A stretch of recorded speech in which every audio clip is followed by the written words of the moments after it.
lórí ọ̀fọ̀ ṣẹ̀rí Yorùbá ni àwọn ẹlòmíì máa ń ṣìyàn gbọ́ a máa ń ṣera wa gbọ́ nílẹ̀ Yorùbá tí o bá ń sọ àwọn èdè pàápàá tó bá fẹ́ sọ Yorùbá jù àwọn èèyàn wa nílẹ̀ ní ìlú tàwa yìí wọ́n á fẹ́ lè sọ pé àbẹ̀lẹ́bọ ni ẹ́ even tó bá tó ń sọ Yorùbá jù kí náà ń pè lọ́fọ̀ ṣe bí ká fi ń wéhun ni ká fi ọ̀rọ̀ wọ́rọ̀ èpo ẹ̀pájọ kó sí ẹ̀ lérí èmi adigbọ́nà kújọta alábàáhùn tó bá ti ń pè lọ́bọ̀ àwọn ẹlòmíràn wọn wà ní ọ̀fọ̀ ni tó bá dẹ̀ ti gbọ́fọ̀ lẹ́nu wọn ní àbólóògùn ni bẹ́ẹ̀ kọ́ lórí Yorùbá tí ilẹ̀ Yorùbá tán bí wa mọ́ agbọ́dọ̀ gbọ́ Yorùbá ni kò ní nǹkan kan ṣe pọ̀ lẹ́sìn.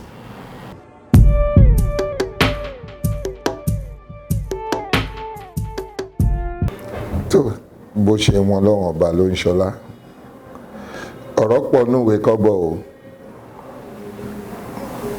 tàbá ní ká máa ròyìn èlé àkún torórúkọ bíi méjì mẹ́ta lẹ́bẹ̀rẹ̀ gbogbo ẹ̀dẹ̀ ní bí ó ṣe wá.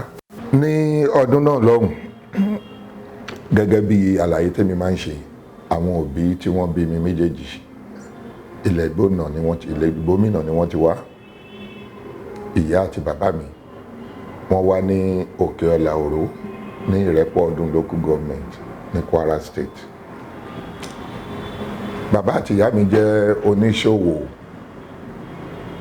tí Ọlọ́run gbọ́wọ́ wọn sókè nílùú Èkó gẹ́gẹ́ bí ìròyìn tàti ẹ̀ gbọ́ wọ́n ní bàbá tó bí mi wọ́n dé ìlú Èkó ní ọdún 1932 tí ìyá mi náà dẹ̀ dé ìlú Èkó ní ọdún 1935. Mo nírò pé nínú àwọn ìbéèrè tẹ́fẹ́ máa bèrè náà ló ti ń wáyé báyìí àmọ́ ní kúkúrú kí n má tí ṣíwájú ẹlẹ́ẹ̀dẹ́pẹ̀ẹ́dẹ́ ẹ mọ̀ pé àwọn bàbá wa láyé jọ̀hún wọ́n máa ń ní ẹgbẹ́ lẹ́gbẹ́ tí wọ́n fi máa ń tún ìlú ṣe so tó yí wọ́n bá ń ṣẹgbẹ́ yìí ní tí adé bá lọ́wọ́ wọn ó dàbẹ̀ ni pé bóyá lóṣooṣù ní o ilé ẹnìkọ̀ọ̀kan ni wọ́n máa ń gbé ìpàdé tí olóyìnbó ń pè ní meeting ló máa ń gbé lọ. Ìpàdé yìí wáyé ní ilé wa a wà ní nọ́mbà 1 Àlùbọ́mímú ní Lagos Island ní sàlẹ̀kọ́ níjọ́ náà off Ẹnuọwá lẹ́yìn bàtà kúrò ní Ọ̀rọ̀gìrì nọ́mbà 32 nílé Kásùmọ̀. Tí n bá máa rántí dáadáa ọdún náà jẹ́ ọdún 1980 wọ́n wá ń ṣèpàdé tó má dẹ̀ ṣèpàdé tán àwọn màmá wa máa ń dáná oúnjẹ fún àwọn ẹlẹgbẹ́ àwọn bàbá wa níbi tí wọ́n wá ti ń jẹun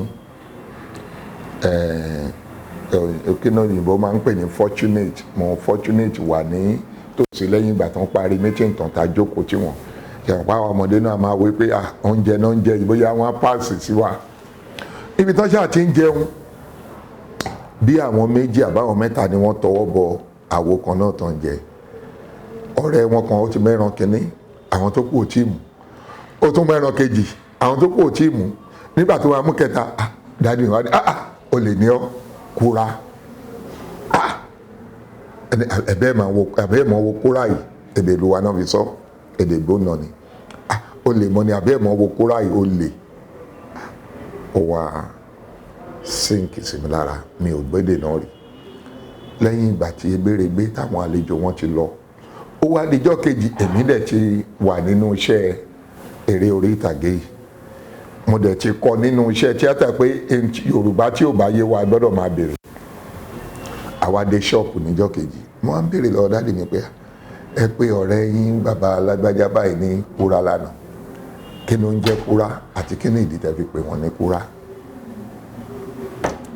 ọdún 1979 ọdún náà dáàdì mi wá ní àkọ́kọ́ pé ẹranko búburú ni wọ́n làwọn Haúsá ń pè ní kúra pé nílẹ̀ Yorùbá a máa ń pè ní ìkòkò pé ṣé mi gbọ́ rí pé ta máa ń sọ pé ìkòkò àjẹgúnjẹran wọn nígbà tó rí àwọn mẹ́ran kìíní tó mú kejì tó mú kẹta làwọn fi pè ní kúra so ó túmọ̀ sí pé ẹran yẹn ní inú igbó ara àwọn ẹranko tó burú ni wọ́n á ní òkè ó wá bọ́ sí àsìkò tí èmi tí mo fẹ́ ṣe program kan fún LTV8 nítorí gbà yẹn quarter by quarter wọ́n máa ń fún wa ní program tí LTV tó wá pé group mi tẹ́mi dẹ̀ jẹ́ adarí ipa fẹ́ ṣe eré kan àkọlé ẹ̀ ní Kùtùkù yẹn nínú ìtàn yẹn àwárẹ́ nìkan tó jẹ́ tough guy lẹ́ni tó burú tó máa ń ṣe páńlẹ̀. Mo ti wá rò pé ìtàn tí mo máa ń kọ yìí orúkọ ẹni tá bá pè ní Kúrà ńkọ́, bí mo ṣe mú ní Kúrà nìyẹn.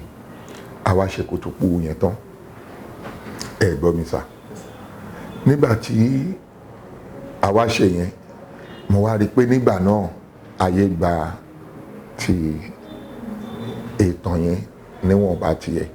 Mo wá rí pé wọ́n á forúkọ yẹn pé Kúrà díẹ̀díẹ̀ láwọn tí wọ́n wo program náà. Bí mo tún ṣe wá kọ ìtàn kan ìgbà tí home video wá dé gangan, nígbà tí home video wá dé gangan ní 1989 mo wá tún wá kọ ìtàn kan, mo wá kó pe àkọlé ẹ̀ ní Kúrà. Ìyẹn ní ọdún 1989 tó home video tó wá di àgbéléwò. Àkànṣe báyìí náà, ìtàn tí mo kọ yẹn ìtàn méjì ni mo kọ ní ọdún náà. Mo pè kan Kúrà, mo pè kan Kíni ká ṣe. Ọjọ́ 2 àtààbọ̀ la fi ya sinimá àgbéléwò méjì. Ọjọ́ 2 àtààbọ̀ wọ́n ní adùn ṣe bí n tọ́lọ́wọ́n ọba lọ́wọ́ sí, àṣòro ṣe bí n tẹ́lẹ̀dùmarè òfin. Èmi àtàwọn ọ̀rẹ́ mi Táíwò Hasan Ògògó, Abinanre, Lálùdé, gbogbo àkànjọ ṣe nílé mi tí mò ń gbé ní Kẹ̀túngbà náà. A dẹ̀ fi ọjọ́ 2 àtààbọ̀, ẹ ṣe mọ̀ pé home video tí fẹ̀jú tó báyìí kí náà dẹ̀ ṣe fún náà dẹ̀ gbé síta ní production náà ló bá di àtẹ́wọ́gbà. Kúrà yẹn lọmọ tí wọn tí ìbí nígbà náà ló wáyé ń pè Yínká Quadri dọ́là. Ẹ gbọ́ lọ́hùn bá tóbi. Allahu Akbar.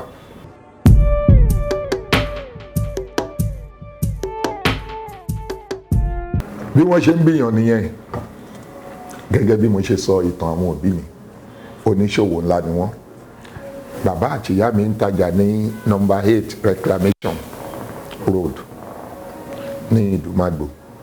Number 8 Reclamation yẹn àwọn ọmọ ọ̀sìn lè má mọ̀ bí tó ń jẹ́ bẹ́ẹ̀. Ibẹ̀ là ń pè ní Ìgà Ìdúgànràn nísìn.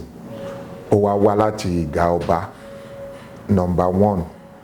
Ìgà Ìdúgànràn ní Ìgà Ọba of Lagos. Ilé tiwa wá jẹ́ number 57 Ìgà Ìdúgànràn. Ibẹ̀ náà ní ilé wa, ibẹ̀ náà ní àwọn dáàdì mi ṣe ṣọ́ọ̀pù sí tí wọ́n ti ń tajà, yàtọ̀ sí pé a tún ń gbé nísàlẹ̀. Ó wá mú ọmọ kan wá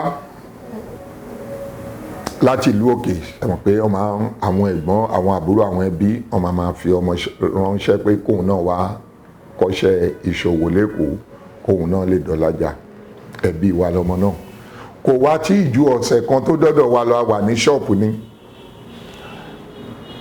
Àwọn eré kan wà nílùú Èkó fẹ́ni tó bá gbé Èkó Lagos Island, bíi wọ́n ṣeré eégún, ẹ̀yọ̀, ègúnnú, gẹ̀lẹ̀dẹ́, agẹmọ lóríṣiríṣi tó jẹ́ eré ìdárayá, eré ìbílẹ̀. Gẹ̀lẹ̀dẹ́ àwọn wá bọ́ sí àsìkò ọdún gẹ̀lẹ̀dẹ́. Àwọn gẹ̀lẹ̀dẹ́ náà dẹ̀ máa ń káàkiri ìlú. Ọlọ́run bá wa yígbà padà, ìlú dùn. Àwọn gẹ̀lẹ̀dẹ́ yìí tán bá múra, wọ́n máa lo mask sójú tẹ́ẹ̀fì ní rojú wọn, wọ́n máa daṣọ borùn. So ìdí wọn, wọ́n máa gbé nǹkan kan síbẹ̀, mi ò gbọ́dọ̀ tó wá gbọ́dọ̀ tó àwọ̀ ṣe ni. Nǹkan kan máa wà nídìí wọn tó máa ń jẹ́ kí ìdí wọn wá tóbi ní gẹ̀lẹ̀dẹ́ fi máa ń jó, wọ́n máa ń jó. So àwọn gẹ̀lẹ̀dẹ́ yìí wá ń jó bọ̀ ní ọjà, àwọn mẹ́ta. Bí àbúrò mi tán ṣe múdé láti lókè ó bá rí wọn, ọ̀dẹ̀ ń gbé gẹ̀lẹ̀dẹ́ nílùú Òrò, ó bá ṣe báyìí, yéè mọ̀sọ́mọ́ mo dágbèsè. Bẹ́ẹ̀ ṣe rẹ́rìn ní gbogbo àgbáyé ṣe rẹ́rìn níjọ́ náà. Ń bá tún wé pé ẹni tó lè sọ tó fọ́ nìyí, jẹ́ kémi náà kí n tún mú mọ́ ara ṣẹ́ mi. bí má sọ mọ́ ṣe wáyé nìyí.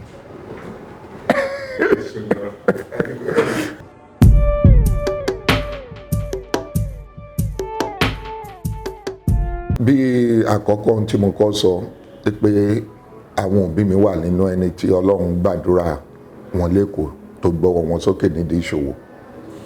Tí a bá ń sọ̀rọ̀ early 70s, àwọn tó ní tẹlifíṣàn ní gbogbo Nàìjíríà wọ́n ṣe é kà. Ọlọ́run ka bàbá tó bí mi, ó kà mọ́ wọn. Ta ní tẹlifíṣàn lé tó jẹ́ pé lóríṣiríṣi àwọn èrò ọmọ akúnnú lé wa ọmọ wa wò. Ibẹ̀ ni mo ti ní àǹfààní láti máa wo àwọn eré amóhùnmáwòrán bí àwọn bàbá wa olóògbé Ìbà Tadédèjì Ògúndé, àwọn bàbá wa olóògbé Kọ́lá Ògúnmọ́lá, àwọn bàbá wa olóògbé Oyin Adéjọbí, bàbá wa olóògbé Adéyẹmí Afọláyan Adélọ́ọ̀fù, bàbá wa olóògbé Akin Ògúngbè àti bẹ́ẹ̀ bẹ́ẹ̀ lọ. So ibẹ̀ ni interest mi ti kọ́ bẹ̀rẹ̀. Torí wọ́n nígbà kan ṣó àwọn aláwàdà bàbá wa olóògbé Mọ́tísọ́láyà bàbá Sàlá, wọ́n nígbà kan máa ṣó eré tàwọn Adélọ́ọ̀fù, wọ́n nígbà kan máa ṣó nítorí pé kọ́mẹ́dì eré ìbílẹ̀ ni eré adẹ́rìn pòṣónú làwọn bàbá Sàlá.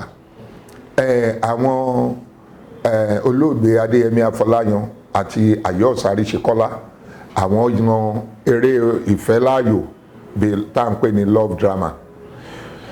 Nígbà tí àwọn bàbá wa Kọ́lá Ògúnmọ́lá, Dúró Ọládépọ̀, Oyin Adéjọbí, bàbá wa Ògúndé tí àwọn yan eré ìbílẹ̀ láàyò, so oríṣiríṣi ni.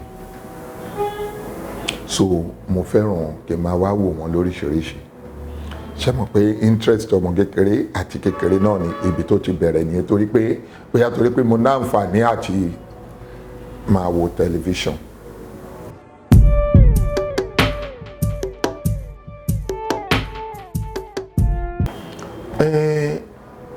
Ní ọdún náà mo wà ní ibi iṣẹ́ tí a ti ń kọ́ architect, àwọn tó ń yàwòrán lé, draftsmanship. Ibẹ̀ ni wọ́n fi mí sí.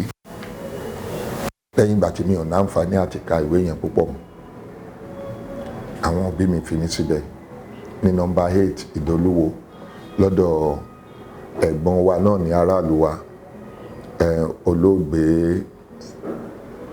Lawal, àwọn ni ọ̀gá wa ní Ìdólúwo. Ibẹ̀ ni èmi àti Fatai Alabi láti ní àǹfààní àti pàdé ra wa níbi iṣẹ́ náà. Ọ̀rẹ́ mi Fatai Alabi yìí, ẹni tó bá ti ń gbọ́ bí mo ṣe ń sọ yìí, wọ́n á ti mọ̀ rí nítorí àjọ bẹ̀rẹ̀ tíátà yẹn ni. Òun là ń pè ní Adékànbí, tàjọ máa ń ṣe tẹlifíṣàn. Ibẹ̀ ni èmi àti olóògbé Mustapha Bájùlú tó jẹ́ olóyè Bájùlú of Lagos kó tó kọ́lọ́mbà mi fọ̀rúnkẹ́, kó tó dára alẹ̀, ọmọ Èkó ni. Ìdí iṣẹ́ architect láti jọ pàdé. Adẹ̀dọ̀rẹ́ làwa ń fi ẹ̀hónú wọn bí èmi bá ṣe ń kọrin àwọn òṣèré yẹn, Fatai a máa kọ tiẹ̀, Adékànbí, Mustapha Bájùlú a máa kọ tiẹ̀ láàwẹ̀ pé ó dàbí pé mọ̀ wá jọra wa o, a fẹ́ràn èmi aṣọ eré táwò lánàá, Fatai aṣọ tiẹ̀, Bájùlú aṣọ tiẹ̀. Tabaro níjọ́ kan pé ẹ jẹ́ káwa náà dá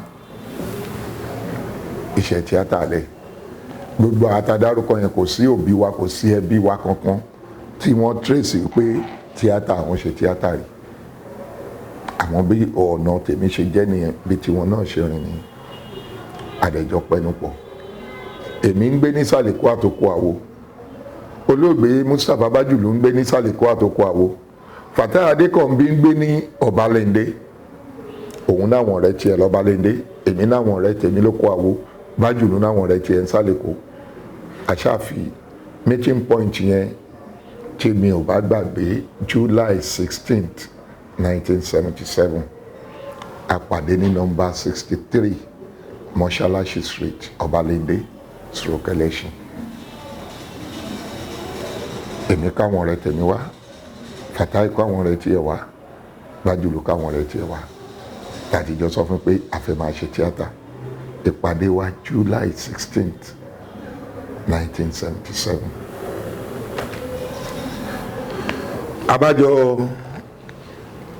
gbèrò pé ẹjá ràlù, ẹjá ṣiṣẹ́ máa ń ràlù ní àbá bẹ̀rẹ̀ ká máa pàdé ní every Sunday. Àmọ́ lúlù akànlù bó ṣe ń wá, àwọn orin àwọn bàbá wa ta ti ń gbọ́ lórí tẹ́lì là máa kọ́. Àṣeyẹn yípo ọdún kan di 1978. Màmá tó wá bí Fatai Adékànbí Ọlọ́run bá fọ̀run kẹ́ wọn, àwọn náà wá pè wá pé alábọ́run máa ń dẹ̀ wá rí pẹ̀yìn ọmọdé yìí, ẹ máa mú kínní, ẹ máa mú lérè. Òun dẹ̀ lẹ́nìkan lágbolé àwọn o tó jẹ́ píríntà ni, àwọn tó máa ń píríntì ìwé ni, ṣùgbọ́n òun mọ̀ pé ó ti ṣeré orí ìtàgé rí. Ẹ jẹ́ kí n introduce ẹ̀ sí bóyá tọ́ yín sọ́nà. Ibẹ̀ ni 1978 náà ti bá wa pé late Táíwò Ọláyínká tí gbogbo ayé mọ̀ sí Agbódòrògùn. Nígbà náà bàbá tí òjìṣẹ́ jí gbé ní kọ́lọ́mbà àfọ̀rúnkẹ́ ó wá dọ́dọ̀ wa. Òun náà ní nínú ìtàn tá a wá gbọ́, òun náà kọ́ iṣẹ́ tíátà eré orí ìtàgé lọ́dọ̀ ọ̀gbẹ́ni kan tá à ń pè ní Sir James. Sir James náà ti dolóògbé. Sir James òun tún jẹ́ floor manager ní NTA 10. So ìgbà tó ń ṣàdọ́dọ̀ wa ló wá ń kọ́ wa báwo la ṣe ń lùlù, báwo la ṣe lè compose orin, báwo la ṣe lè ṣeré, báwo la ṣe lè sọ eré ìdí owó báyìí máa gbé lọ sí hall. Nígbà yẹn ṣàwọn pé kẹlẹ̀ ṣe orí ìtàgé, kẹlẹ̀ ṣe atọ́ka magazine, kẹlẹ̀ ṣe rédíò ni àti tẹlifíṣàn. Ó kọ́ wa fún bí ọdún bíi méjì.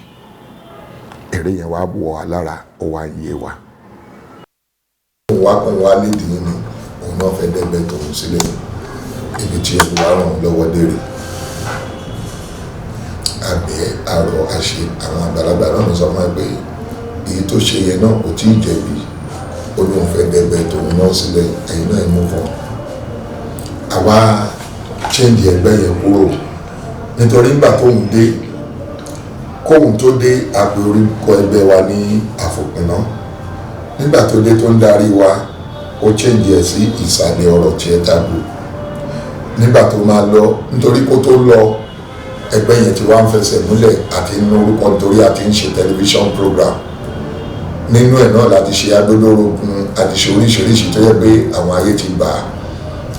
Òun dẹ̀ fortunate, òun ló play role Agbódòrògùn. Ní kúkúrú, àbáyọ̀ǹda orúkọ yẹn fún wọn tẹ̀síwájú. La fi change orúkọ wa sí Adétutù. Láwa bẹ̀rẹ̀ democracy lórí ẹ̀. Nígbà tá a bẹ̀rẹ̀ democracy, Fatai Alábí òun la kọ́ dìbò yàn pé kó máa ṣe olórí wa fún ọdún mẹ́ta 1980 to 83. Nígbà tó di 1983, èmi ni Ọlọ́run yàn kí n ṣe adarí olórí ẹgbẹ́ Adétutù.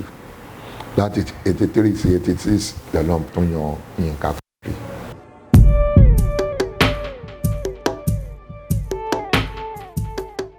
Ìtàn ńlá nìyẹn o, owó kẹ́ wíwọ́n ipò àbá ìrówó rà. Ìtàn ńlá ni o, Aláròyé. Ó dáa, ẹ̀yin fẹ́ nú orí ọ̀fẹ́ àti gbọ́ wìrìwìrì. Nítorí tí n bá tọ́pọ̀lọ́ bá sọ̀rọ̀ débi o, ó máa ń sábà fò ní.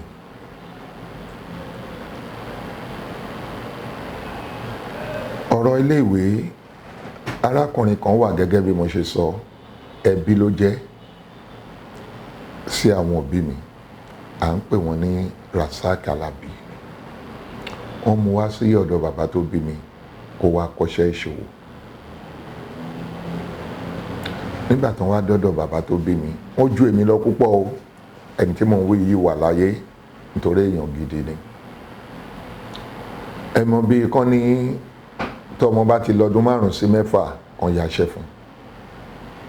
Ó wá ń bá dádì mi ṣiṣẹ́. Èmi ò tí ì dàgbà nígbà tóun dé, mi tí ì gbọ́njú. Ọdún 5, ọdún 6.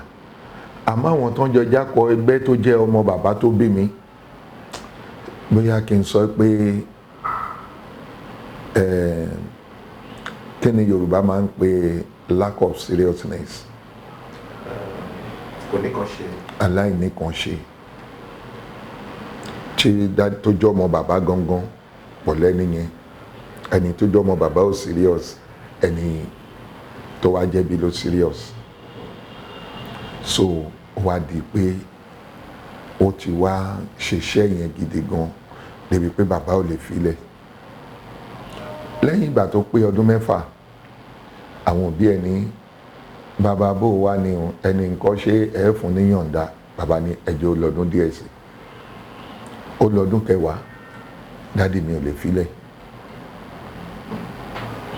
Kò sí méjì ju pé òun ló mójútó business dádì mi gidi gan. Yàrá pé nínú òfin nínú ọ̀la ọmọ Pandoro náà ń dàgbà, èmi náà dẹ̀ ń dàgbà, mo dẹ̀ ń rí trend yẹn, mo ń rí bí gbogbo ẹ̀ ṣe ń lọ. Nígbà tó lò 13 years, àwọn òbí ẹ̀ dé, wọ́n ní ẹ máa yọ̀ǹda ọmọdé yìí. Bàbá ní òun ò pò wọn yọ̀ǹda, àmọ́ bóun bá yọ̀ǹda gbogbo business wọn á dàwó, ọmọ yìí nìkan ni. Òun náà ti fẹ́ yàwó ní under dádì wa, ó ti bímọ, ó ti ṣe, kì í ṣe ta ìtẹ́lọ́rùn. Àmọ́ lóòótọ́ àdéhùn ni pé báwọn aráàlú wa ṣe máa ń ṣe ni pé tọmọ náà bá ti kọ́ṣẹ́ kan yàṣẹ fún. Nígbà tí ó máa pé 15 years, ẹ̀pọ̀ àwọn òbí ẹ̀ náà kò sí bó ti ń mú kan rí, ọ̀rọ̀ yìí bá dìjà. Wọ́n wá sílé wa ńjọ́ kan, wọ́n wá láti ìlú òkè, àwọn ẹbí, pé àfi kí dádì kan yọ̀ǹda. Pé bọ́n ti ẹ̀ náwó tán máa fi dá lókoòwò, àwọn ti gbọ́. Àwọn ẹlòmíín rò pé àbówó tán fẹ́ fi dá lókoòwò ni. Bẹ́ẹ̀ ṣe tọ́rọ̀ yẹn bá dẹ̀ lọ, dádì wa máa ń bá wọn ìyá wa sọ̀rọ̀ nílé pé òun ò dẹ̀nà ọmọ tó máa ṣàánú báyìí o. Ṣé business ò ní parun? Ṣé kò ní ṣe pé à ń fetí kọ láti, àwa ti ń fetí kọ láti bí ọdún bíi 6 táwa ti gbọ́njú bá kẹ́ni yẹn pé ó ti yẹ kán fún ẹni yẹn ní freedom. Ní ọjọ́ tá wá ń wí, wọ́n wá ṣe ìpàdé tán nílé dádì wa. Dádì wa wá ní kán fún òun lọ́dún kan péré sí, kóun fi gádà kóun fi wẹ́ lómi. Ilé olókè dẹ̀ nílé wa. Fortunately, nígbà tí àwọn ẹbí tán wá ń sọ̀kalẹ̀ bọ̀, dádì wa ò tẹ̀lé wọn mọ́. Èmi wá fortunate, mò ń bọ̀ lókè. Ẹ̀nà wá sọ̀rọ̀ sí mi lọ́wọ́ pé àkómọ bóyá ń lo àìsìkí ọmọ wa ní o, dádì mi náà ń bá wí yìí. Bóyá ń lo àìsìkí ọmọ wa ní o, àbí èmi ló dé yìí èlé múlẹ̀ láti bí ọdún bíi 8, láti bí ọdún bíi 10, yóò ti yẹ ó filẹ̀, yìí èlé filẹ̀, ń lo àìsìkí rẹ ni, ń ṣe bá ni, ń ṣàwo ni, ẹ̀fẹ̀ yìí ṣàṣemọ́. Wọ́n wá sọ̀rọ̀ yìí sí mi lọ́wọ́, ó wá bà mí nínú jẹ́. Èmi wà ní Christ High School ní class 2. Mo wá dé òkè, mo wá sọ̀rọ̀ yẹn fún màmá mi. Màá wá ní tó, àwọn náà ti ń bá kàwé yín sọ̀rọ̀ kí fọmọ lọ́mọlẹ̀, àmọ́ ẹ̀rù iṣẹ́ rẹ̀ ní ń bà. Mo ní kó jẹ́ kí n lọ fèsì bàbá. Nígbà tó máa dijọ́ kejì, mo wo múdù bàbá. Àwọn màmá wa tún wá bá wọn sọ láàárọ̀ ọjọ́ kejì, dádì wa tún gbóhùn sókè fún wọn. Nígbà tó wá dalẹ̀, èmi kàn lọ bá bàbá ni. Mo ní bàbá, mo ní ẹ fún bàdá Rasaki ní yọ̀ǹda. Mo ní màmá bá yín mójútó. Dádì mi ní ìwọ yọ ọmọ ń pa èmi lọ́mọ, ọmọ ìyá ń wí. Èmi tí mi ò ṣe business rí, tí mi ò ṣe. Mo ní màmá bá yín mójútó ilé ìwé ẹ̀ ńkọ́? Mo ní màá filẹ̀. Ọ̀ filẹ̀. Mo ní màá filẹ̀. Lè ṣe ọmọ. Mo ní màá ṣe sẹ́ẹ̀.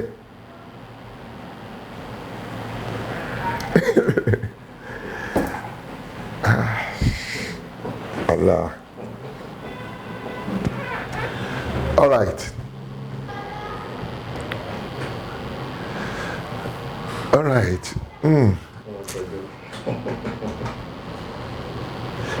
So, ẹ má worry. Dádì mi wá ní okay, àwọn ti gbọ́. Bíèrè nígbà tó di following week. Wọ́n náà máa pè, mo ní kàn pé àwọn ẹbí kún fún wọn ní date tó máa ṣe freedom. Wọ́n wá ní ṣùgbọ́n káwọn tó pa àwọn ẹbí pé ẹni náà á yìí fojú mi sọ́nà pé kémi wo àwọn ẹ̀gbọ́n mi, ẹ̀hún jó níranù ni wọn lè ṣe nǹkan kan wọn mọ nǹkan tó bá ṣe ọmọ nǹkan kan ṣe ni ọ̀rọ̀ yìí ò ní rí báyìí. Mo ní kí bàbá má wọrí. Bàbá náà bomi lójú ńjọ́ náà o. Èmi ò mọ implication education bí ọmọdé. Mo filẹ̀, mo á bẹ̀rẹ̀. Ẹnìyẹn wá mú mi lọ sí company wa ní kọ̀ọ̀kan, factory ní kọ̀ọ̀kan, gbogbo bá ṣe ń gbọ́jà bá ṣe ń ṣe for 3 months nítorí oṣù 6 ni bàbá nìkan fún un. Nígbà tó fi máa pé 3 months, bàbá tó wá pè mí pé bóò ni, mo ní kó má wọrí, mo ní gbogbo ẹ ti yé mi. Wọ́n kàn pé àwọn ẹbí ni wọ́n bá fẹ́ nìyẹn freedom. Wọ́n ṣe wo bí mo ṣe bẹ̀rẹ̀ èyí tó mú mi fi school sílẹ̀ ni. Àmọ́ kó tó wá di ọ̀rọ̀ yẹn, ọ̀rọ̀ 1980 ni 1981, kó tó wá dìgbà yẹn ṣe pé 77 lèmi ti ń dọ́gbọ́n ṣe tíátà.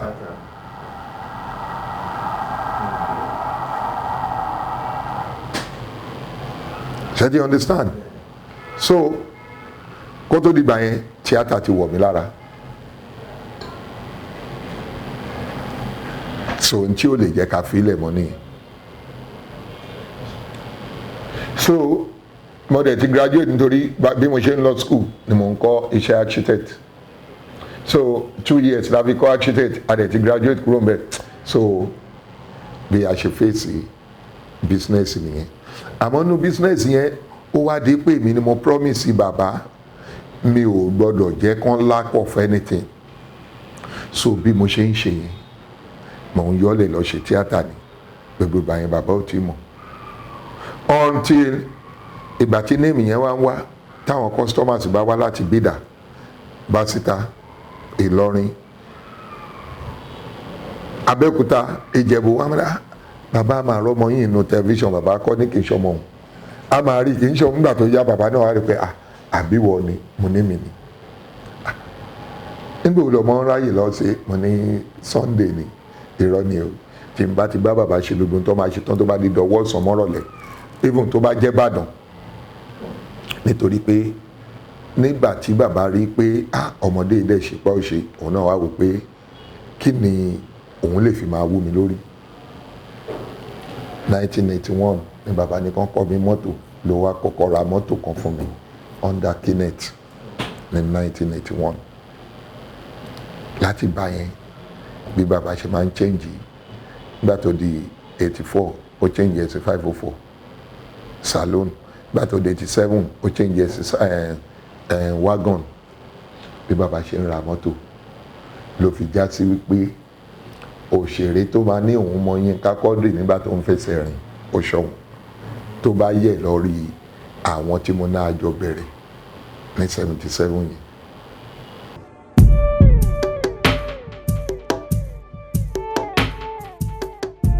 Bẹ́ẹ̀ là ń bí ni gẹ́gẹ́ bí ohun tí mo sọ, kò sí ràn mí di ẹ̀rí. Nígbà tó wá di pé bàbá mọ̀ tí ìyá mọ̀, inú wọn kọ́kọ́ dùn sí. Ìdí ni pé àṣà àtìgbà yẹn wọn ọ̀rẹ́ ní tíátà bí èèyàn gidi bí olóhùn ayé ni. Dádì mi máa ní ìwọ ọmọ nílé ọlọ́nà, owó ní bẹ́ńlẹ̀ yìí, ọjà ní bẹ́ńlẹ̀ yìí, gbogbo ṣọ́ọ̀bù ní bẹ́ńlẹ̀ yìí. Nítorí pé dádì mi ó ti sóòrè láìlé mi pé yes òun rí ọmọ gidi nínú àwọn ọmọ tó bí. So ó wá bẹ̀rẹ̀ sí ní convince mi, ẹ pé ìyá mi, ó pẹ́ bí lé mi lórí, ó pé gbogbo ẹ̀. Kì í ṣe pé mo fi kò affect business nítorí kò tiẹ̀ yé bí mo ṣe ọ̀dọ̀ tí mò ń gbà ráyè lọ ṣe tíátà kò yé, but out of no time yẹn tí n bá ti satisfy tí àwọn tán ni mò ń lọ ṣe. Nínú mọ́tò tán rà fún mi tán bá ní à ń lọ rìkọ́ọ̀dù ní BCOS nìbàdàn, mo ti mọ mọ́tò wà máa drive mi, màá ní káwọn group members níṣò. Tó bá jẹ́ LTV ibi méjì tá a lè ti ń rìkọ́ọ̀dù náà nìyẹn gbà yẹn, LTV, BCOS àtìgbà tán dá NTA 7 sílẹ̀ náà ti ń ṣe Yorùbá. So inú wọn kọ́ dùn sí. Ẹ máa gbọ́ o, Yorùbá pé kíní kan ní adùn ni dùn mọ́ ni kọ̀lọ̀kọ̀lọ̀ tó padìyẹ tí ò gbé. Ṣé kí n repeat ẹ̀? Adùn ni dùn mọ́ ni kọ̀lọ̀kọ̀lọ̀ tó padìyẹ tí ò gbé, tí kọ̀lọ̀kọ̀lọ̀ nínú oko, kọ̀lọ̀kọ̀lọ̀ bí àṣà náà ni, tó bá rádìyẹ báyìí gbúrú tọwọ́ ẹ̀ bá ka ó máa pa.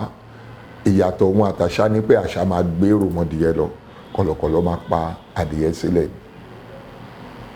Ẹlẹ́dìyẹ ò tí ì fẹ́ pẹ́dìyẹ, tí kọ̀lọ̀kọ̀lọ̀ bá palẹ̀ tó bá rí pé kọ̀lọ̀kọ̀lọ̀ ní olórí burúkú mọ̀ ní kọ̀lọ̀kọ̀lọ̀ yóò tó pa mí ládìyẹ yìí o, náà mọ̀ ní fèrè fún kọ̀lọ̀kọ̀lọ̀ yìí. Ní ìlú wa ń gbà náà tó bá ṣépè fún kọ̀lọ̀kọ̀lọ̀ tán, aládìyẹ ó wá gbádìyẹ kan ọ̀dọ̀ orí iná, ó padà dùn mọ́ wọn àbí ó dùn mọ́ wọn. Bẹ́ẹ̀ lọ̀rọ̀ dáàdì mi wá rí. Gbà tó wá dé pé táwọn customers bá dé, tán bá hèlì mi pé àrọ́mọ yín, inú dáàdì ẹ̀mí á máa dùn sínú pé ọmọ òun náà máa popular. Táwọn customers bá lọ tán, a tún á pa àwọn ìyá mi, àwọn ẹbí pé ẹ bọ́mọ yìí sọ̀rọ̀, èmi ní one day theatre. Àmọ́ nígbà tó wá yá, tó wá di pé mo ti ń wọ ẹgbẹ́ àwọn professional artist, tèmi àti Bello ti mọ́ra, èmi àti Jídé, èmi àti late Rẹ̀ Yínwùmí, èmi àti late Aisho Pepe, late Adéyẹmí Afọláyan, bí gbogbo wọn ṣe dàgbà tán ó, torí pé mo wá jẹ́ ẹni tán kọ́ tó ní tẹríba. Nígbà tí mo máa kó sí wọn láàrin láti 1984, wọ́n wá rí mi lọ́wọ́ ọmọ bàbá olówó tó tún ní tẹríba. Ẹ̀pẹ́ ni even àwọn àgbàlagbà táwọn wí gan yìí tó ń lo mọ́tò kò wọ́pọ̀ nú wọn. Nǹkan lo mọ́tò tẹ́lẹ̀ bá dẹ̀ ní gbé mọ́tò wọn máa kàn gbélẹ̀, wọ́n lè gbé lọ ọ̀sẹ̀ kan ọ̀sẹ̀ méjì. Tọ́ bá dẹ̀ tún lóde yá, mi ò nítorí ẹ̀sọ́ pẹ́gbẹ́ ni wá. Kódà Pápíluwẹ̀ Sunday ọmọ Bọ́láńlé, ó jù mí lọ lọ́jọ́ orí, bí ọlọ́lá ọ̀rẹ́ mi là ń pera wa. Òun mú mi bí ọ̀rẹ́, a ti fìgbà kan jẹ́ kò rí kò sùn. Èmi mọ̀ pé kò sí nǹkan mi torí ìwà náà ni. Ṣé wá rí gbogbo àwọn tí mo wá dárúkọ, wọ́n ti nórúkọ ńgbà yẹn. Lórí late Chief Jimoh Aliu, kò sẹ́ni tí òun wá mi wá ṣọ́ọ̀pù wa.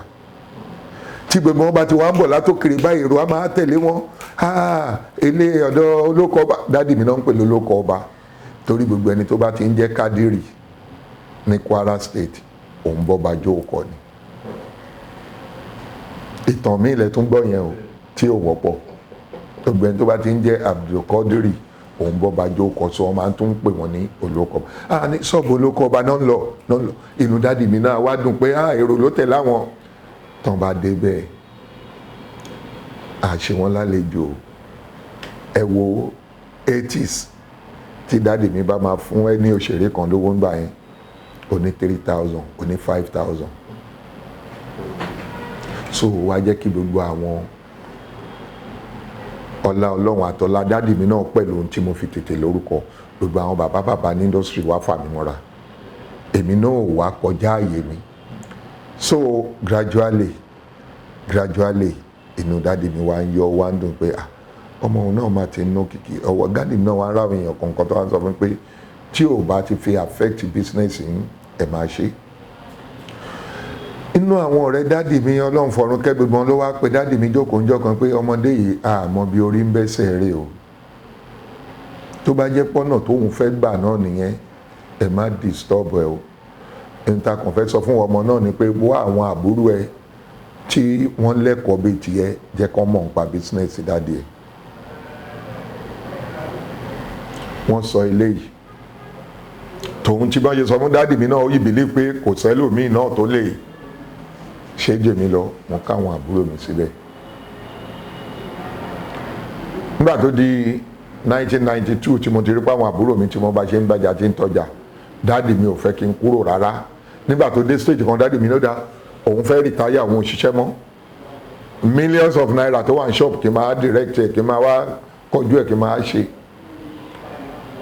Alúwẹ̀ yìí náà ló wá sọ̀rọ̀ kan lọ́dún náà. Ó ní ọ̀rẹ́ mo ní torí wọ́n mọ everything, àtàwọn Bello àtàwọn Jídé àti ilẹ̀ látijọ́ wà bẹ́ẹ̀. Ó ní lóòótọ́ bàbá yìí fẹ́ràn yín o. Ó ní ṣe mọ̀ pé ṣùgbọ́n bàbá yìí bàbá gbogbo ayé ni. Àwọn pray o kí bàbá dàgbà o. Bàbá mi dẹ̀ jẹ́ disciplinary somebody. Ọmọ tó bá ṣe kọ́ńtọ̀kọ̀ńtọ̀ ó máa dànù. Àánú wọn fẹ́ rí. pé tí bàbá yìí bá lọlé ogbó gbogbo wọn náà ló máa padà wá, ìwọ kọ́ ló lógún yìí o. Ó dàbí ìgbà tí Ọlọ́run kan rán áńgẹ́lì kan sí mi, òun lálùwẹ̀ tó sọ̀rọ̀ ńjọ́ yẹn.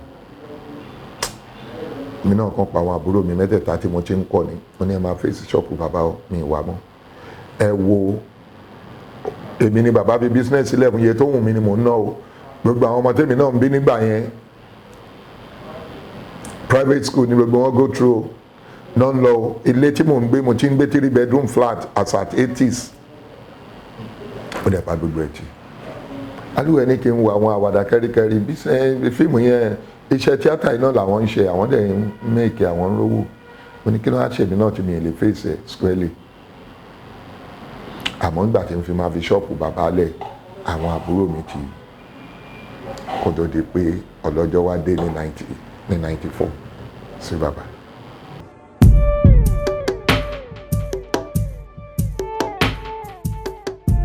Àjọṣe wa dàn nítorí pé nígbà tí n ti fi wọ́n lẹ̀ sí ṣọ́ọ̀bù bàbá, èmi ò béèrè kí ni tó ń ṣe. Lẹ́yìn ikú bàbá, gbogbo complaints tí a ti ń gba tó wẹ̀ bíi Sunflag Láàpá, ní Toll, ní Jọ̀rá, Millet, ní Kano, gbogbo àwọn òyìnbó, àwọn ọ̀rá àdẹ̀nà ni wọ́n. Gbogbo wọn ni wọ́n request fún mi pé àfi tán bá rí Yínká Quadri káwọn tó lè approve pé kan tó máa gbọjà lọ́dọ̀ àwọn. Wọ́n ní àfi tí n bá wá sign wípé fúnra ara mi voluntarily ni mo fa àwọn ẹni ilẹ̀. Àwọn tí ìgbà tí mo lọ sign, ṣùgbọ́n dẹ̀ lọ, mi ì dẹ̀ mójú, mi ì yẹ̀bẹ̀ wò, mi ì béèrè báwo náà ṣe ṣe. Alhamdulillah.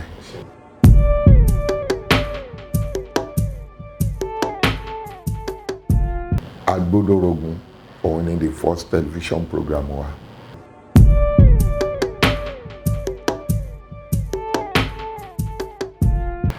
Ó máa ń dowó àmì mi ò wo bẹ̀. Lẹ́yìn ìgbà tá a ṣe pọ̀ lọ́gàá wa tí mo wá jẹ́ adarí ẹgbẹ́ wa, ṣe rí àǹfààní tí mo jẹ́ pé ọmọ bàbá olówó, ó jẹ́ kí àwọn producers tó wà ní tẹlifíṣàn gbà náà wọ́n tún fẹ́ràn mi yàtọ̀. Nítorí pé tó bá ti di December, complimentary towels special one tí máa kọ orúkọ gbogbo àwọn tí wọ́n ń ṣiṣẹ́ ní tẹlifíṣàn sí, mo máa lọ gbà ní company, máa wá fún wọn. So èmi ò ń ṣòkò ṣe wàhálà kan tó fún mi ní program, kan tó fún mi ní slot. Láàárín the light of late chief Lékè Àjàó tí gbogbo ayé mọ̀ ní Kókó Sáré, late chief Fẹ́mi Phillips Òṣùmàrè, ọkọ ìyá Òṣùmàrè, bẹ́ẹ̀ lọ nígboro Èkó tó jẹ́ pé gbogbo wọn yẹn máa du slot ní tẹlifíṣàn, wọ́n máa fún wọn o, but èmi máa jókòó lémi, wọ́n tún máa fi ránṣẹ́ sèmi náà. Tàbá wá ṣe bẹ́ẹ̀ yẹn, èmi kàn máa kó gbogbo owó fáwọn group members ni, torí mi tún máa náwó sínú ẹ̀.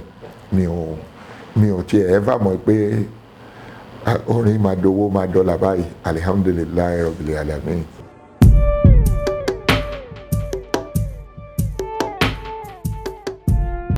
Láfikún pàápàá bàbá tó bí mi tí mo náà jó níṣòwò, fáǹfààní àwọn tí wọ́n mọ̀ ẹ lọ bèrè, àwọn ni wọ́n tún jẹ́ ìmáàmù ní mọ́ṣáláṣí ẹnu wa, wọ́n ṣe jẹ́ oníṣòwò. Ìmáàmù ni wọ́n tún wọ́n jẹ́. Àbúrò bàbá tó bí mi ìmáàmù ní mọ́ṣáláṣí tó wà ní Ọ̀nàlà, ní agbo Ọ̀nàlà. Bí mo ṣe ń sọ̀rọ̀ yìí, ẹni tí wọ́n bí mi lé, Imam Abdulfatai Quadri ni. Bó ṣe kàwé tó gboyè rẹpẹtẹ tó, iṣẹ́ àfààní ń ṣe. Àwọn ọmọ tí mo bí, àfáà lọ́pọ̀lọpọ̀ wọn. Mo ní bí orí ń bẹ́sẹ̀ rè kẹsẹ̀ máa sinmi lọ. Àwọn kan ní ṣé mo lọ kọ́ Yorùbá nílé ìwé ni? Rárá o. Àwọn kan ní ṣé mo jẹ́ olóògùn ni àbí ràn mí jẹ́ olóògùn? Ó ti o. Àmọ́ ṣẹ́rí kò sí ohun tó dàbí ohun tó wùyàn látọkùn. Ẹ má gbàgbé ní 77, 78 àná àbẹ̀rẹ̀ iṣẹ́ yìí náà. Ìwọ tó o bá tí lè ṣeré kó gbọ́ Yorùbá kó sọ Yorùbá gidi, tí ìka ẹ̀kọ́ ní tíátà, kí ayé tí gbogbo ẹ̀ tó wá dẹ̀rọ̀ kó tó di modern drama. Ṣógúndé ló ń ṣe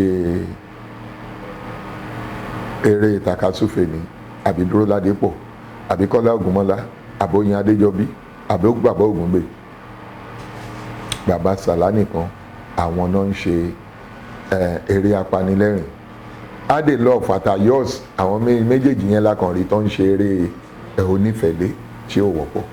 So o gbọ́dọ̀ kọ́ Yorùbá ní àtàrí ìmọ̀, látàrí ìfẹ́ ta ní, a máa ń lọ gbogbo Yorùbá ta bá gbọ́ nígbà náà lẹ́nu oníkálukú nínú ilé ní lọ́dẹ̀. Dífá fún tí mo sọ fún yín lẹ́ǹkan pé yàn pé ó níbi tí kúrá ti wá, ó níbi tí Màsọ́mọ́ ti wá, kò sí èdè tá a bá gbọ́ nígbà náà tí ò bá yẹ, a máa kọ́lẹ̀, a máa béèrè àwọn ìwé oríṣiríṣi, àwọn ìwé bàbá wa dí Ọ̀fágúnwà, a máa ń gbé sọ́pọ̀lọ́ báyìí ni. Egbìnrin ọ̀tẹ̀, Súlé Ìgbìrà, owó ẹ̀jẹ̀ lóríṣiríṣi, gbogbo ẹ̀ la máa ń kó sí ọpọlọ. So lórí ọ̀fọ̀ ṣẹ̀rí Yorùbá ni àwọn ẹlòmíì máa ń ṣìyàn gbọ́, a máa ń ṣera wa gbọ́ nílẹ̀ Yorùbá. Tí o bá ń sọ àwọn èdè pàápàá tó bá fẹ́ sọ Yorùbá jù, àwọn èèyàn wa ní ìlú tàwa yìí wọ́n á fẹ́ lè sọ pé àbẹ́lẹ́bọ ni ẹ́, even tó bá tó ń sọ Yorùbá jù. Kí náà ń pè lọ́fọ̀, ṣebí ká fi ń wéhun ni, ká fi ọ̀rọ̀ wọ́rọ̀, èpo ẹ̀pájọ kó sí ẹ̀ lérí, èmi Adígbọ́nà kú jọta alábàáhùn. Tó bá ti ń pè lọ́bọ̀, àwọn ẹlòmíì tó wá ń wọlé ọ̀fọ̀ ni, tó bá dẹ̀ ti gbọ́fọ̀ lẹ́nu wọn ní àbólóògùn ni. Bẹ́ẹ̀ kọ́ lórí Yorùbá tí ilẹ̀ Yorùbá tó ń bí wa mọ́, a gbọ́dọ̀ gbọ́ Yorùbá. Yorùbá ni, kò ní nǹkan kan ṣe pẹ̀lú ẹ̀sìn.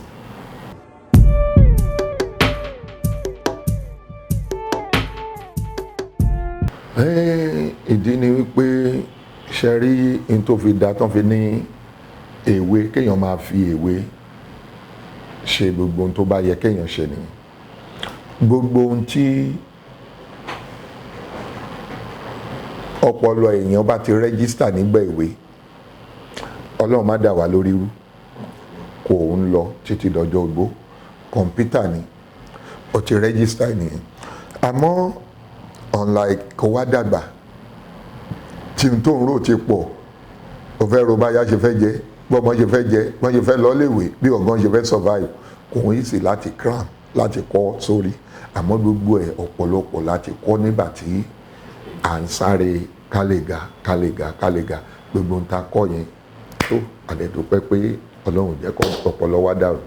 Ọ̀pọ̀lọpọ̀ náà lánàá a kàn wá ń fi òye tó ń gbé pé òkè mo tún ti mọ tó ń pè ní Ìmí Adígbọ́nà. Ó lè jẹ́ nígbà tá a kọ́ yẹn mo lè má mọ̀ tó mọ̀ Ìmí Adígbọ́nà kú, àmọ́ nígbà tó bá ń dàgbà máa yẹ pé òkè n tó ń pè bẹ́ẹ̀ rèé, n tó ń pè lépo ẹ̀pà rèé, n tó ń pè ní òròmọdìyẹ rèé, èyí tó ń pè láṣà rèé.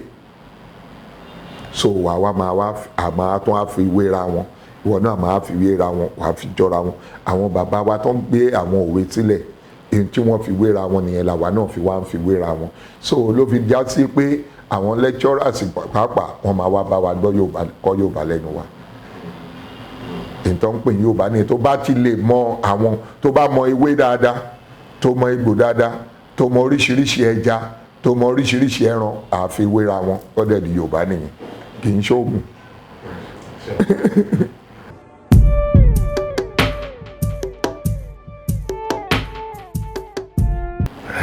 Aláyé bàbá ọ̀rọ̀.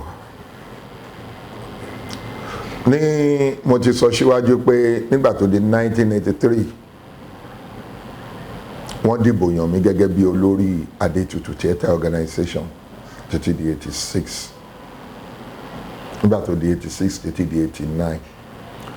Ní 1986 gangan, níbi tí èmi àtàwọn ẹlẹgbẹ́ mi tàjọ jẹ́ Adétutù Theatre tá ti ń ṣe rìhásà wa ní Oníkànnì nínú ọgbà Lagos State Council for Art and Culture. Nígbà náà olóògbé Gbénga Ṣónúgà òun ni director Lagos State Council for Art and Culture. So àwa náà wá dáǹfààní àtúnwá join council nítorí ara ìmọ̀ ni pé àtúnfẹ́ kọ́ ijó ní under Lagos State, à ń kọ́ ijó, à ń kọ́ orin, àwa ń fi kún theatre tiwa. Lagos State Council for Art and Culture wọ́n wá production kan nígbà náà, àwọn tó bá rántí wọn á máa mọ̀ sí Orí ni wọ́n pe title ẹ̀, Orí. Performance yìí wá le gan, wọ́n stage ẹ̀ káàkiri gbogbo Èkó, àjọba ń ṣe náà ni. ọkàn ya ni Lagos State kan fẹ́ sponsor wọn lọ sí America, San Francisco, ìkan fẹ́ lọ stage ẹ̀. 80% ọmọ ẹgbẹ́ wa náà ló dẹ̀ tún belong sí council. Wọ́n wá ní a fẹ́ lọ, including myself. Ó tún wá bọ́ sí àsìkò tí television fún mi ní slot. Tẹ́ ẹ̀ bá gbàgbé, mo dẹ̀ sọ pé oní tíátà tó o bá ti rí slot ní television, òun ṣe oní tíátà. Ó dàbẹ̀ ní tó lóun ṣe tíátà nísìn, o produce, o act. Báwo ni wọ́n ṣe fẹ́ mọ̀ ẹ́? Bí ọ̀rọ̀ television ṣe rí sóní tíátà ń gbà yẹn ni. Mo á wò pé kí ni màá ṣe, èmi dẹ̀ ní olórí. Ẹ pé ẹrù máa ń pọ̀ lọ́rùn olórí. Gbogbo àwọn ọmọ ẹgbẹ́ tó kù wọn ríro. Amẹ́ríkà ló dé yìí. Ẹlẹ́nkejì, mo yẹ manage shop dáàdì mi. Mo ní mi ò lè lọ Amẹ́ríkà. Àkọ́kọ́ torí pé mo manage shop dáàdì mi. Mi ò fẹ́ dáàdì mi fún tó máa fi ronú.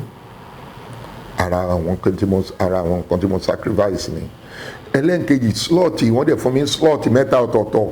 Ìgbà náà ni mo ṣe Àràbà, Karòǹwí àtọ̀láníyọ̀nù fún tẹlifíṣàn tí ayé gbà. Àràbà, Karòǹwí àtọ̀láníyọ̀nù. Wọ́n á wò pé kí ni mo fẹ́ ṣe báyìí. Adùn ṣe bí n tọ́lọ́run bá náwó sí, ó kàn ṣe kò ń gẹ́ ìgbà tí à ń pe ọmọkùnrin kan ní Rasaki Àjàó, ó wà l'Amẹ́ríkà, àrà ọ̀sán. Ó wà ní Èbúté Mẹ́ta, ó wà ní abẹ́ Lékè Àjàó, Chief Koko Sari. Àmọ́ bàbá tí ẹ ń tajà ní Ìdúmàgbò. Táìmù tí mò ń ronú yìí lọ́wọ́, ó kàn wá bá mi ní ṣọ́ọ̀pù ni. Ó bá kí mi, ẹ pẹ̀lẹ́ sà, mo ní pẹ̀lẹ́ olè ńkọ́. Ó ní bá ń rí yín lórí tẹ́lì, mo ní bẹ́ẹ̀ ni. Mo ní máa ń ṣeré orí ìtàgé, ó ní òun náà máa ń ṣe. Ǹjẹ́ ń bò ní wọ́n wà, ó ní òun wà ní under Koko Sari ní Èbúté Mẹ́ta. Ìyàwó ilé mi ta wá di tọkọ-tìyàwó lé ní yìí. Ìdúmàgbò ni ilé dáàdì tí wọ́n náà ọmọ bàbá olówó lòun náà. Wọ́n wá fẹ́ renovate ilé wọn, wọ́n wá kó lọ sí Lagos Street ní Èbúté Mẹ́ta. Èmi dẹ̀ máa ń wá girlfriend mi lọ. Ìyẹn Alájà Adéníkẹ́ Quadri, Ṣàdé Adéníkẹ́ Quadri, mọ́mí ìyá Lọ́ládé, owó mama Lọ́ládé kan náà yìí. Ní 1986, so ó wá ní Èbúté Mẹ́ta làwọn wà. Mo ní mi náà, mo ní ibo lẹ wà ní Èbúté Mẹ́ta, ó ní side Ọ̀ṣọ́láké, mo ní mi náà dẹ̀ máa ń wá sí Lagos Street, ó ní ẹ̀yẹn. Mo wá abájọ dúró, ó bá mú mi lọ ṣọ́ọ̀pù wọn, ó wá sí ṣọ́ọ̀pù wa. Àmọ́ná ti di tẹ̀gbọ́n tàbúrò. Ó bá dalẹ̀, mo ń wá girlfriend mi lọ, òun náà bá mú mi lọ rìhásà wọn, rìhásà Koko Sari. Nígbà tó dijọ́ kejì lọ́pọlọ mi wá sí, mo ní àbúrò wa. Mo ní mo máa ní television program. Tẹ́ ẹ bá gbàgbé, mo ní sọ fún yín pé òṣèré kan bá kejì ṣe ń gbà yẹn o. Mo ní gbogbo àwọn ọmọ gúrùpù mi náà dẹ̀ fẹ́ travel, time by dẹ̀nà fún mi. Ó ní tó bá dalẹ̀ ẹja tó ń lọ Èbúté Mẹ́ta, ó lóun náwọn ọ̀rẹ́ kan nínú gúrùpù ọ̀rẹ́ ọ̀gá òun. Àbádébẹ̀ nínú gúrùpù tó ń wà, gúrùpù Chief Koko Sari bí n jẹ́ sọ fún yín, òun àti ọmọbìnrin kan tá ń pè ní Bíntu Ògúnjìmí, wọ́n tẹ̀lé mi. Àwa lọ sí gúrùpù ibi tí àwọn Táíwò Hassan Ògògó wà. Wọ́n wà ní ọ̀dọ̀ Adémọ́lá Àwò Fábùnmi, Táíwò Hassan Ògògó, Abẹ́nàrè, Fatai Oòduà Lálùdé, Fatai Adétáyọ̀, Suraju. Mo wá rí gbogbo wọn bẹ́ẹ̀, mo wá rí wọn bí ẹgbẹ́ mi. Ọ̀gá wọn, wọ́n jù mí lọ lọ́jọ́ orí. Koko Sari jù mí lọ, mi ò lè kẹnu sí wọn. Àwọn guys yẹn ni àrà ọ̀sán wá bá mi kójọ, àbápàdé ní ṣọ́ọ̀pù wa. Mo ní mo máa nígbà àwọn náà àwọn á ṣe àdẹ̀tẹ̀rẹ̀ àbí akọ ẹgbẹ́. Bí wọ́n ṣe tẹ̀lé mi, ta lọ ṣe program yẹn ni. Ìgbà tí program wa jáde, àwọn ọ̀gá wọn wá rí wọn bó ṣe dìjà láàrin àwọn àtàwọn ọ̀gá wọn ni. Koko Sari ó lé Rasaki Àjàó àti Bíntu. Àwò Fábùnmi ó lé Táíwò Hassan Ògògó, Lálùdé, Abẹ́nàrè àtàwọn tó kù. Báwọn náà ṣe yarí nìyẹn.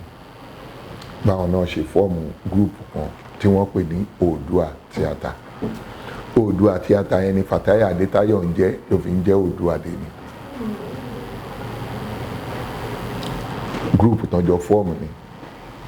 Nígbà tán wá fọ́ọ̀mù gúrùpù yẹn, báwọn náà ṣe kúrò lọ́dọ̀ ọ̀gá wọn ní 86 ni tán fi di olórí láàrin ara wọn ni. èmi dẹ̀ ti ń bá àwọn Bello, mo ti ń bá àwọn àgbàlagbà kan jẹ́ Bello, Jídé Kòsọ́kọ́, Aisho Pepe bẹ́ẹ̀ bẹ́ẹ̀ lọ. Ní wọ́n wá gbọ́ pé akọ ẹgbẹ́ dẹ̀ làwọn àtàwọn Koko Zaria pé wọ́n máa ń bá Yínká Quadri jà torí ń báyìí. Wọ́n ṣàpè wá sí abẹ́ igi ní National Theatre lọ́dún náà. Wọ́n wá rọra sẹ́tù ìjà yẹn. Mo dẹ̀ bẹ̀ wọ́n kán má bínú. Àmọ́ àwọn guys yóò lè padà sí gúrùpù wọn mọ́ torí pé àwọn náà ti lẹ́gbẹ́. Ìgbémi àti wọ́n ṣe dọ̀rẹ́ nìyẹn. Àmọ́ ọlá pé Èbúté Mẹ́ta ni bẹ́ẹ̀sì tiwọn. Èbúté Mẹ́ta ni ilé girlfriend tèmi náà ń wá bá ṣe jọ ń wá bẹ́ẹ̀ nìyẹn. Ilé Rasaki Àjàó yẹn nọ́mbà 42 ọdún fá la máa ń pè síbẹ̀ lálẹ́. Àtún lọ sọ́dọ̀ ìyàwó tèmi ní Lagos Street. Bàjẹ́ wa máa ń pè síbẹ̀ nígbà tó wá pẹ́ díẹ̀. Onílé kejì tá à ń pè ní Abíọ́dún Àbáyọ̀mí Kákàwá. Bàbá tiẹ̀ ló ní nọ́mbà 40 ọdún fá. Ilé tiẹ̀ dẹ̀ tóbi. Òun nìkan ló jogún gbogbo lé lókè. Òun náà wá jẹ́ni tó kóyàn mọ́ra. Ó jó níwà rẹ̀lẹ̀ onísùúrù. Bó ṣe máa accommodate wa ní ẹ̀pá ẹ máa bọ̀ lókè.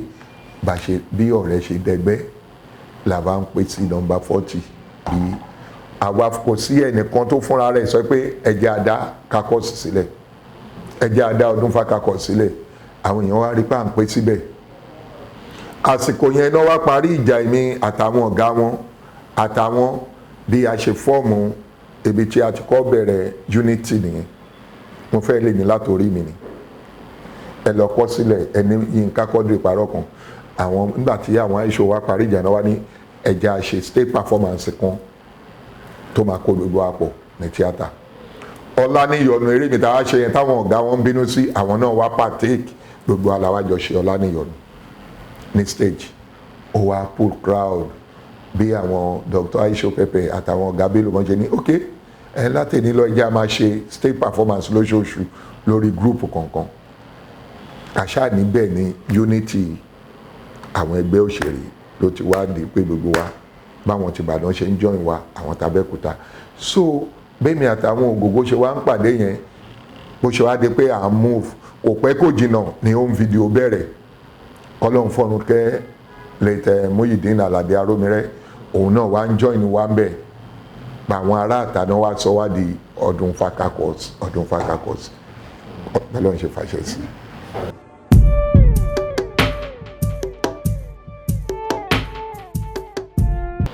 Àwọn èèyàn máa ń bi mí, èmi máa ń sọ pé mi ò ríro.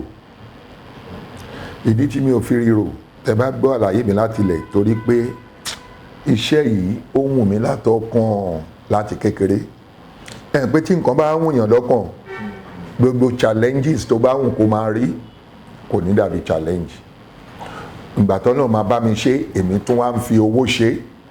So kò jẹ́ kí n lè sọ pé ìgbà báyìí mo máa suffer o ìgbà báyìí mo máa mi ìbáyàn wọ mọ́ ìlú ẹ̀rí o bóyá ní kékeré mi ìbáyàn wọ bọ́lẹ̀ kájà rí o mi ìbáyàn wọ commercial bus o bóyá nígbà tí wà ń kékeré táwọn ọmọ òbí mi gbé mi mo sọ fún yín pé 1981 dáàdì mi ti kọ́ ra mọ́tò pẹ̀lú àṣẹ ọlọ́run jẹ́ kí mọ́tò já nídìí mi dọ́gà alihamudulilayi.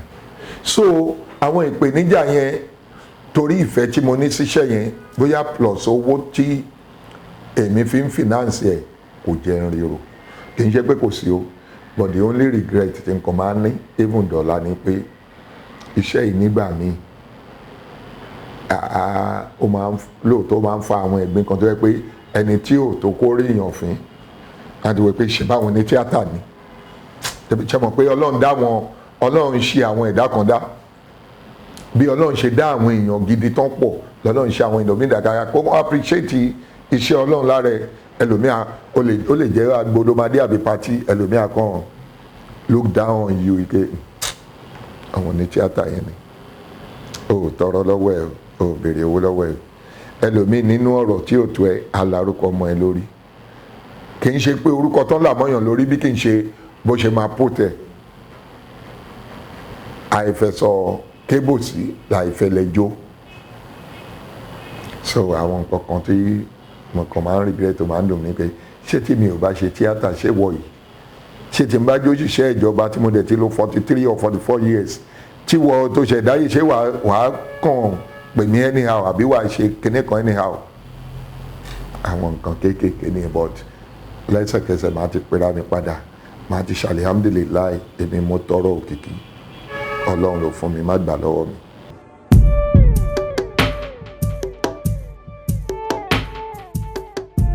ọjọ́ tí ó dùn jù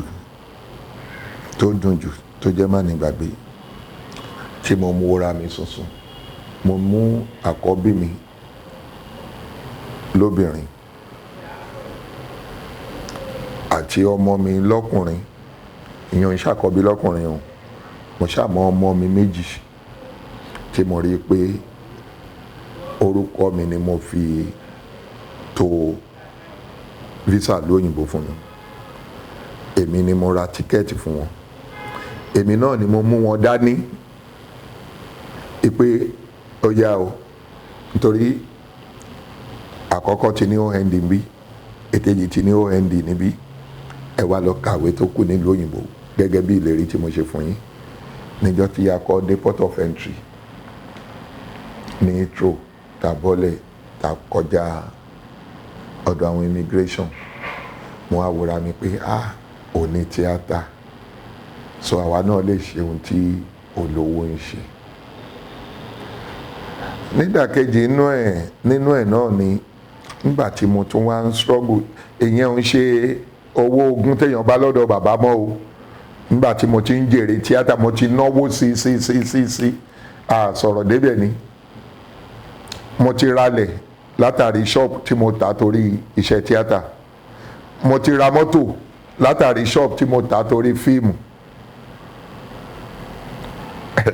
àmọ́ alihamdulilayi àti ilé mo ti ta ilé mo ti fi ṣe sinimá àmọ́ gbogbo ẹ̀ àti ilé àti mọ́tò àti gbogbo ẹ̀ àlékún ti pọ̀ ẹ̀ bá ń gbọ́ lọ́hùn tóbi Allahu Akbar so tí mo tún wá rí pé inú owó tíátà náà ni mo ti ń ṣẹ́ náírà sí pounds tí mo fi ń rán àwọn ọmọ mi nílé ìwé nílùú òyìnbó tí n bá rántí gbogbo yẹn inú mi máa ń dùn àwọn ọmọ náà nísìnyí tí n bá tún wá dé ìlú òyìnbó tí mo rí pé mo rìn mo yan fáńdá mo délé ọkùnrin tó ti níyàwó ilé mi mo wà mo délé obìnrin tó ti wà nílé ọkọ ilé mi mo wà inú mi máa ń dùn ni pẹ̀lú àwọn tó tún wà nílé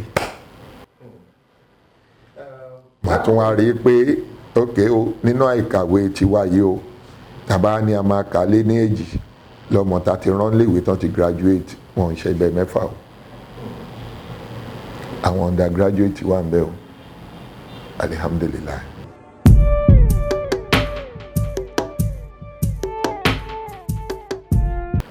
ṣe rí àsìkò ẹ̀yọ́ wà àsìkò ìṣá wà bọ́rọ̀ lé ayé ṣe rí nìyẹn àsìkò tútù àsìkò ọ̀dá àsìkò ọyẹ́ àsìkò ooru gbogbo ẹ̀ ló wà nílé ayé àmọ́ gbogbo ìgbàkígbà tí ó bá débẹ̀ dà kẹ́dà má bara jẹ́ kẹ́dẹ̀ má rẹpẹtẹ ọmọ olórin àbúrò mi kan ó ní mi ò sùn ni mo ṣe sùn